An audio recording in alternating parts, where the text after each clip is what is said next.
Oke, jadi pada video kali ini kita akan membahas terkait dengan pragmatics.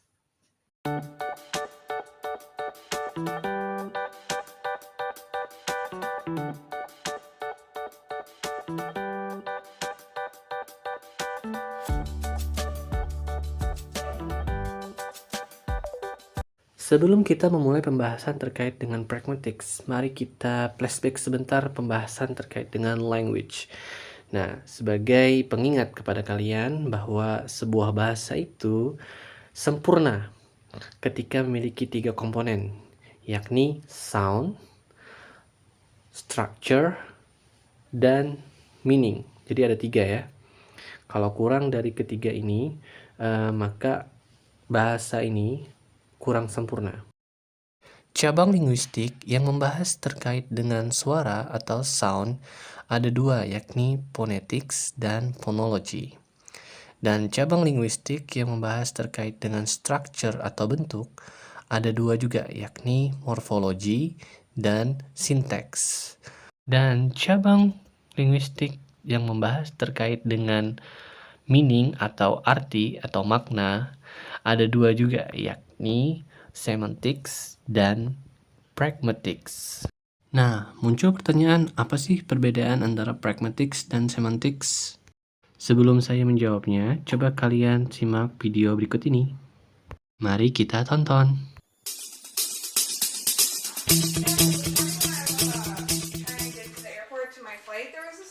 Sombrero on her back, and she kept going up to every. Hello. Oh, sorry. So she kept going up to every flight attendant. Oh my gosh, I hate warnings.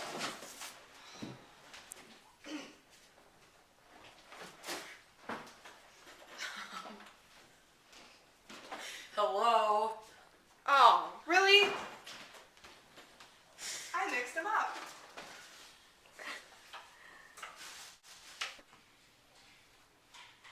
Where are my glasses? Where the F are they? You know I can't text without them. Hello. Oh, piss. I do that all the time. Seat saver. Okay.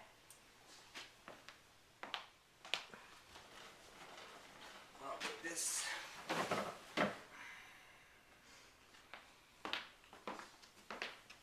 Hello. What?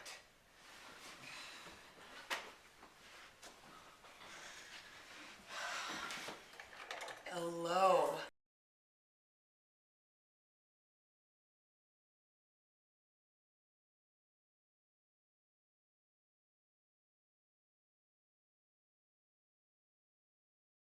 Oke, hello guys. Nah, setelah menonton video yang tadi, mungkin kalian sudah ada sedikit gambaran ya terkait dengan perbedaan antara semantics dan pragmatics. Mungkin sederhananya seperti ini ya. Semantics itu mengkaji makna yang sebenarnya dari suatu kata atau suatu frase ya. Sedangkan pragmatics dia mengkaji makna berdasarkan konteks pembicaraan. Kalau semantics itu mungkin merujuk kepada kamus, maka pragmatics merujuk kepada situasi dan kondisi ketika menyampaikan kata atau frasa tersebut. Contoh yang paling umum terkait penggunaan pragmatics ya, biasanya digunakan oleh para perempuan. Kalau para perempuan nggak setuju, coba kita lihat video berikut ini. Bener apa enggak? Hey, are you golfing today? Yeah, It's the second time this week. but you said it was fine. It is fine. It's perfectly fine. Are you confused by female behavior? Wish you had a translator to understand what she means?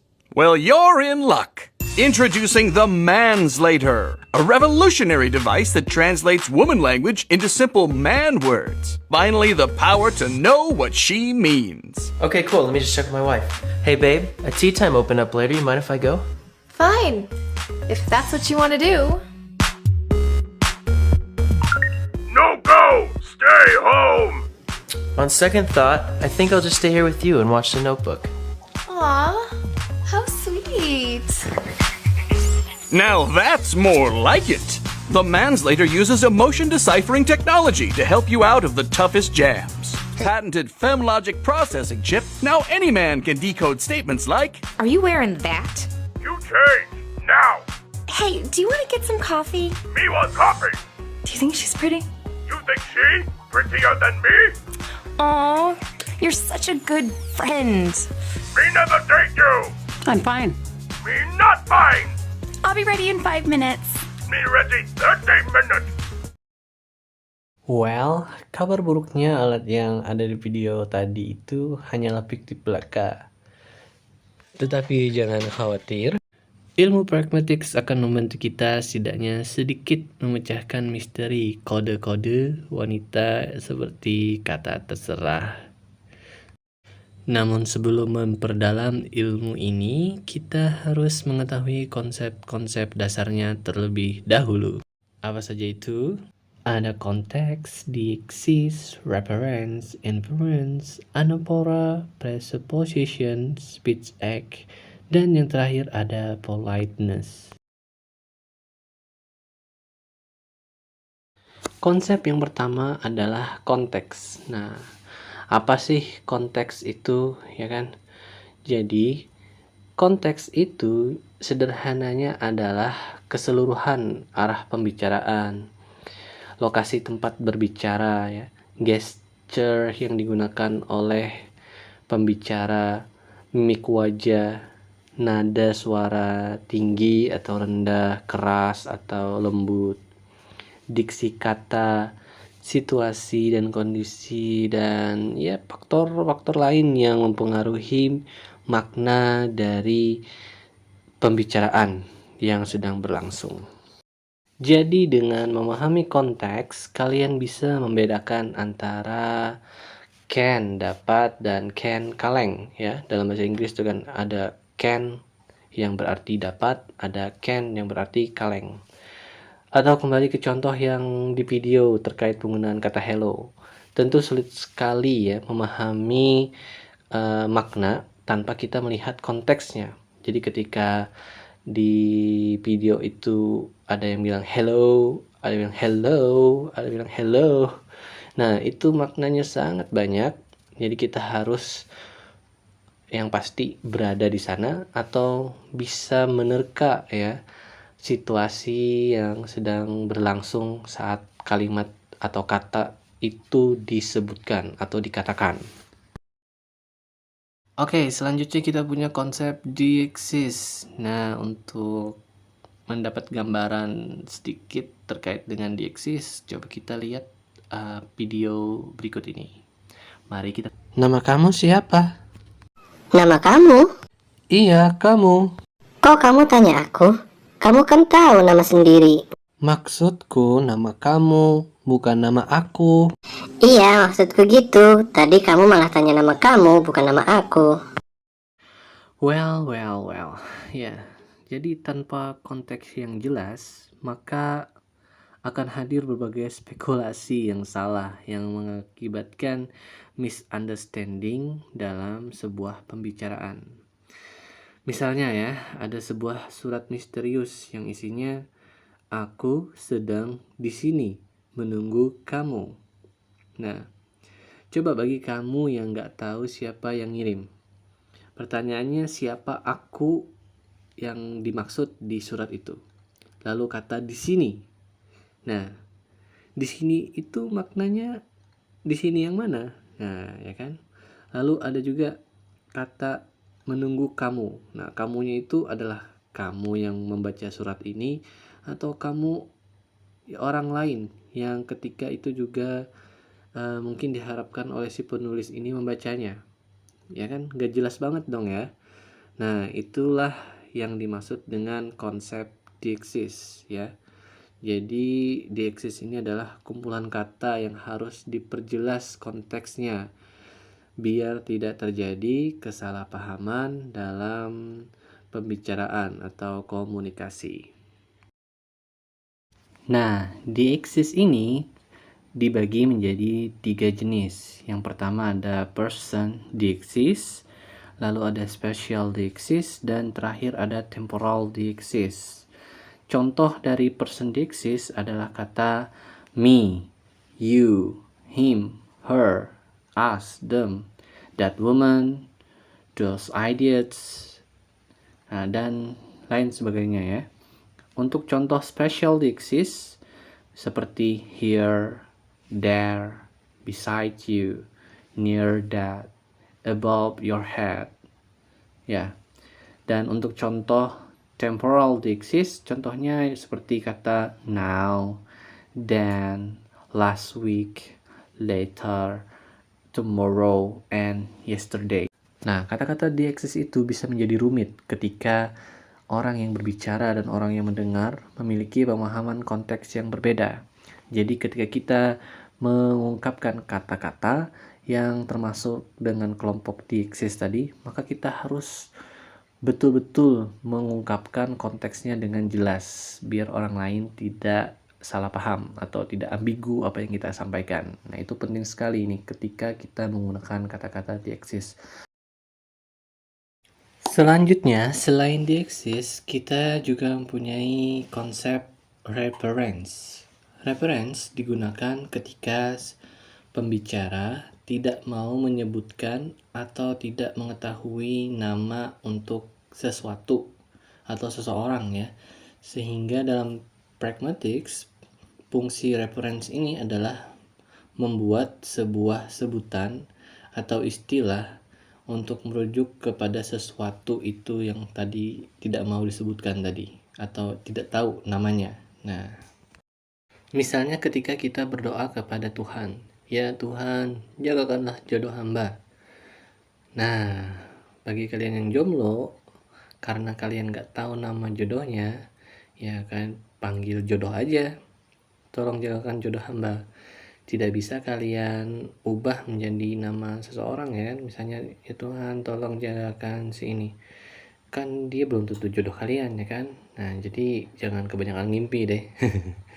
Jadi ya bilang aja jodoh, biar siapa aja gitu ya, jamak aja, umum aja dulu.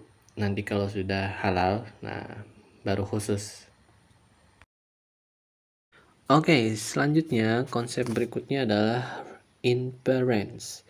Di dalam inference, kita mengasosiasikan hal yang kita tidak ingin sebut atau tidak ketahui namanya, atau mungkin ingin memvariasikan kata kita ya.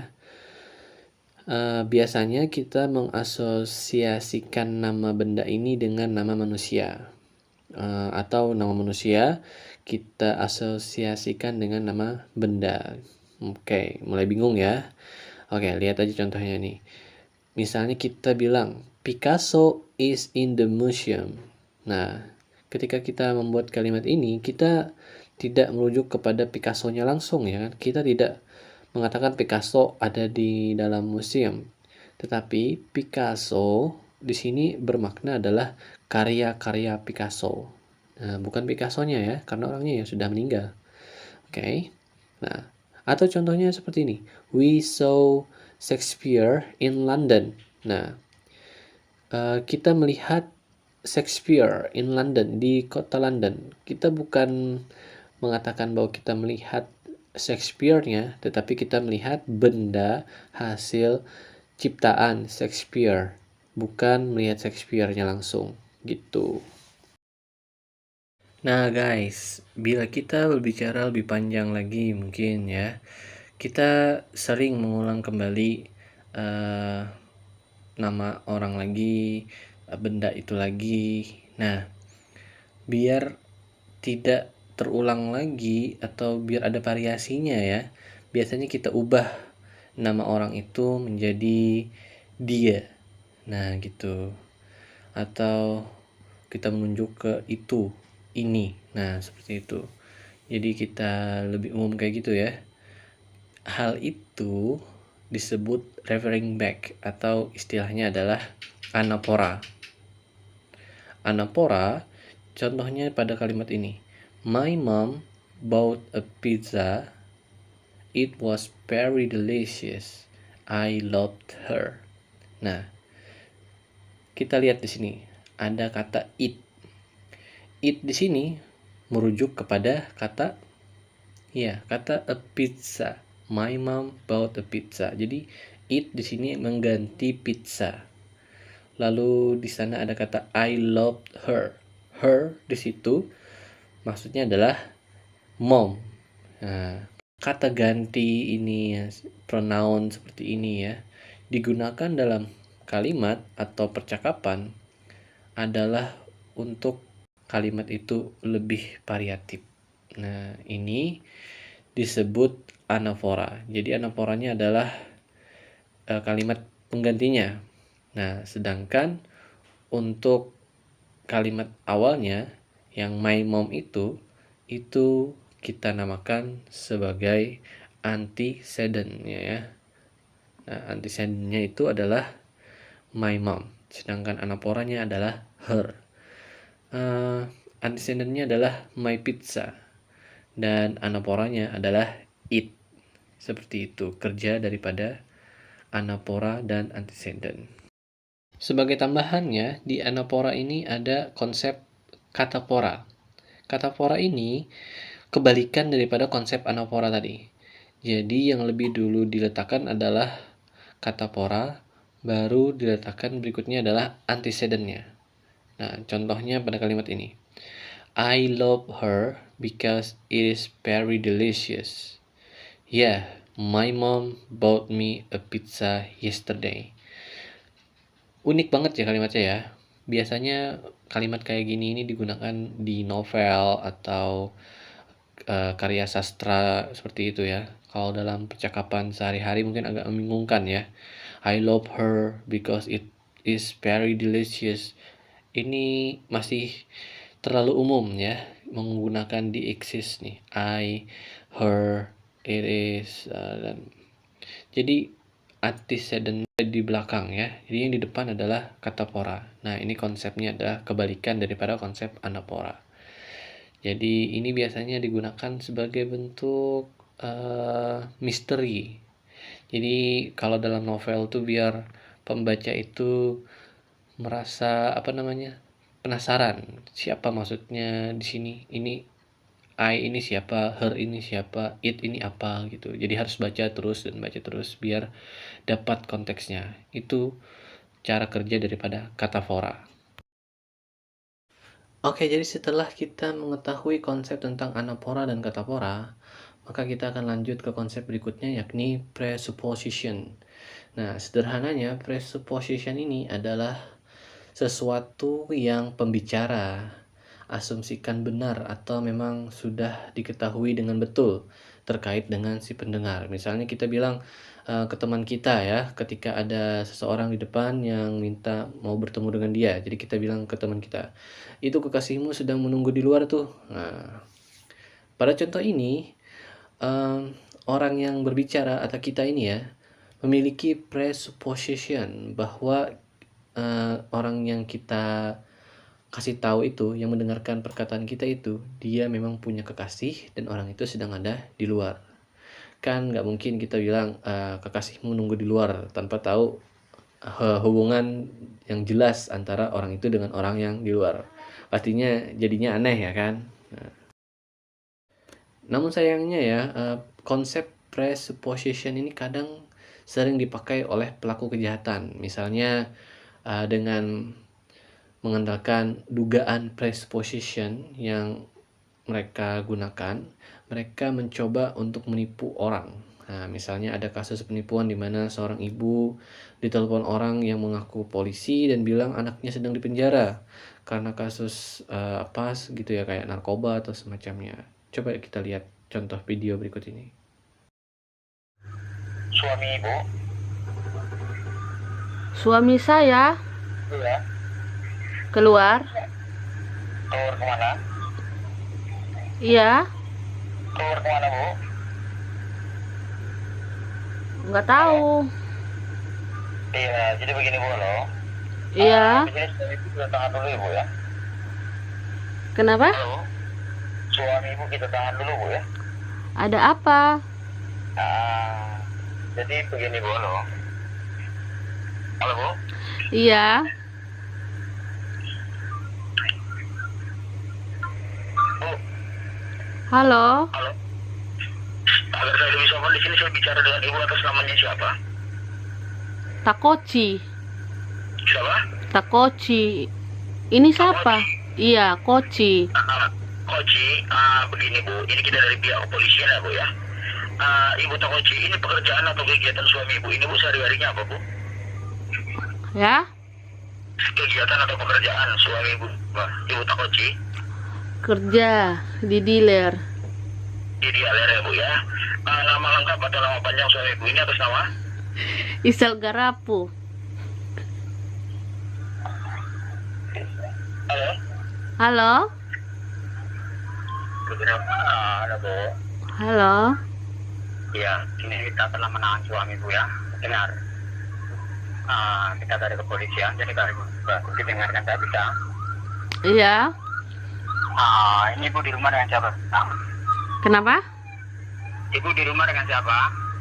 Dengan anak saya.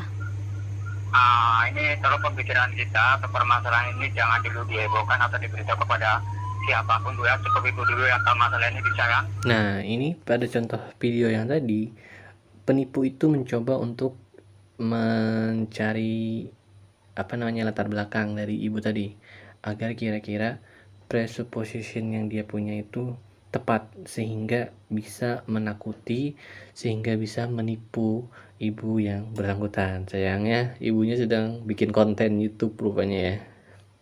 Alhasil penipuannya malah jadi cuan buat ibunya ya. Oke. Jadi presupposition ini berfungsi agar ketika kita menggunakan dieksis atau reference, hal itu relate dengan orang yang mendengarkan atau si listener nih. Apabila presupposition ini salah, maka hal ini akan membuat percakapan canggung atau tidak nyambung. Nah, jadi ini penting sekali dalam komunikasi yang baik, kita memiliki presupposition yang baik juga. Pernah kalian bayangkan kan ketika kalian ngobrol dengan orang asing yang belum pernah bertemu dengan kalian, tentu kalian pasti bingung mau ngomong apa. Tapi kalau sudah ketemu dengan teman yang sudah akrab, ya pasti mau ngomong apa aja sampai berjam-jam pun pasti bisa nyambung. Nah, gitu. Oke, kita lanjut membahas konsep berikutnya, yakni speech act. Oke, apa itu speech act? Nah, speech act ini adalah istilah yang kita gunakan untuk menggambarkan sebuah kegiatan ya atau perbuatan. Requesting, commanding, questioning, atau informing. Yang kita gunakan ini adalah untuk menunjukkan kita melakukan sesuatu itu. Entah kita meminta, menyuruh, atau bertanya, atau memberitahu. Nah, di sini kita mempunyai konsep speech act, yakni memahami fungsi dari kalimat itu. Maksudnya bagaimana? Misalnya seperti ini. Kita mengatakan seperti ini. I'll be there at 6. Oke, kalian bilang ke teman kalian, I'll be there at 6. Nah, ketika kalian bilang seperti itu bukan hanya menyatakan bahwa kalian itu akan ada di sana atau datang pada jam 6 ya. Jam 6 tepat, tidak. Kalian di situ mempunyai speech act promising, menjanjikan ke teman kalian bahwa kalian akan datang jam 6. Jadi speech act ini adalah makna sebenarnya dari perkataan kalian. Jadi lebih dalam lagi daripada hanya sekedar memberitahu. Nah, oke. Kadang kita sering bicara, can you open the door? Nah, kata ini kalau orang nggak paham, dia akan bilang, yes, I can. Cuma bilang kayak gitu aja kan. Kalau pertanyaan seperti ini kan pertanyaan yes or no question kan. Pasti jawabannya yes I can atau no I cannot. Nah, tetapi di sini pertanyaannya bermakna bukan itu, tetapi adalah meminta tolong. Nah, requesting. Meminta tolong kepada orang lain. Jadi kita bilang, can you open the door please? Jadi kalian bukan bertanya orang itu bisa buka pintu atau tidak, tapi kalian meminta agar orang itu membukakan pintunya untuk kalian. Nah, itu maksud daripada speech act, yakni memahami makna itu tujuannya adalah untuk apa. Nah, dalam speech act itu terbagi menjadi 2 jenis. Nah, yang pertama adalah direct speech act, yang kedua adalah indirect speech act. Nah, untuk direct speech act itu mungkin mudah untuk kita memahaminya karena ini gamblang, ya, frontal aja ngomong. Ketika mau minta bukakan pintu, kalian tinggal bilang open the door please. Nah, gitu. Kalau indirect speech act, ya seperti contoh yang tadi, can you open the door please? Nah, di situ kalimat pertanyaan, tetapi maknanya adalah permintaan. Itu yang membuat indirect speech act ini menjadi konsep yang menarik untuk dikaji, ya. Nah, kenapa orang cenderung menggunakan can you open the door please daripada open the door please kayak gitu? Tujuannya adalah terkait dengan konsep terakhir, yakni adalah politeness. Jadi kesopanan. Jadi kalau kita langsung minta orang membukakan pintu, biasanya itu terkesan kasar, ya. Nah, kalau kita dengan teman mungkin biasa aja. Woi, bukakan pintu dong, atau woi, matiin lampu dong, kayak gitu. Tapi kalau kita dengan orang yang lebih dewasa, dengan orang yang lebih kita hormati, tentunya kita nggak akan bilang seperti itu. Kita akan bilang, karena kita sibuk ya misalnya, kamu sibuk nggak? Nah, kira-kira bisa bantu bukain ini nggak? Nah, gitu. Jadi bukan bertanya bisa apa tidaknya, tetapi ya minta tolong intinya. Nah, gitu. Jadi secara sederhananya adalah dalam speech act ini ada direct speech act, ada indirect speech act. Direct speech act kalian mengungkapkan sesuatu apa adanya, ya kan? Kalau indirect speech act kalian menggunakan alternatif kalimat untuk lebih sopan atau untuk menjaga sikap di depan orang lain. Nah, seperti itu. Jadi kita punya banyak variasi kata tergantung dengan orang yang kita ajak ngobrol. Nah, kata-kata itu yang akan kita gunakan. Itu namanya konsep speech act. Oke, mungkin cukup sampai di sini dulu pembahasan tentang konsep-konsep terkait dengan pragmatics di kajian linguistik, ya. Sebenarnya masih banyak lagi konsep lain yang harus dipahami, tetapi mungkin konsep-konsep yang tadi aja dulu kita pahami. Setelah itu kita bisa kaji lagi lebih mendalam lagi terkait dengan pragmatics.